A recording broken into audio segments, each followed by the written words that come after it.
Quick Facts Ministry, QFM, ikupasani malangizo ovida kwa makolo. Makolo komanso aphunzitsi mukhale woona kwa Mulungu. Mulole miyoyo yanu kukhala yotalikirana ndi makhalidwe onyenga. Musalole kuti milomo yanu ipezeke ndi mawu onyenga. Olo zitakhala kuti simunagwirizane nazo pa nthawiyo, koma lolani kuti njira zanu, mawu anu ndi ntchito zanu zionetsere kuwongoka mtima pamaso pa Mulungu weya. Ngati mwana wophunzira za chinyengo pachiyambi pomwe, zotsatira zake nzoopsa. Kodi amene amati ndi ana akazi ndi amuna a Mulungu akhalabe kuzipereka okha m'makhalidwe a chinyengo ndi kumanama? Musalole kuti ana anu akhale ndi pokanira malangizo anu ponena kuti amayi sanena chilungamo, adadi nawonso sanena chilungamo. Mukamadza weruzidwa ku mabwalo a milandu akumwamba, kodi dzina lanu lidzalembedwapo kuti wachinyengo?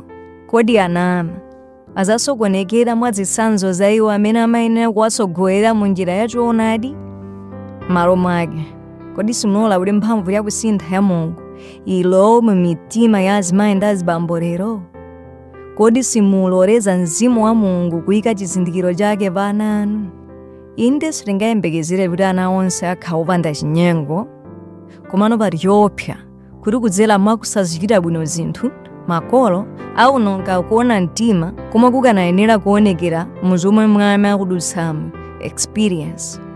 Chotero, mwa mawu ndi zintchito, makolo akuyenera mu mphamvu zawo zonse kusungabe kuona mtima kwawo mwachilengedwe, kapena kuti akuyenera kukhalabe woona mtima mopanda kuphophonya.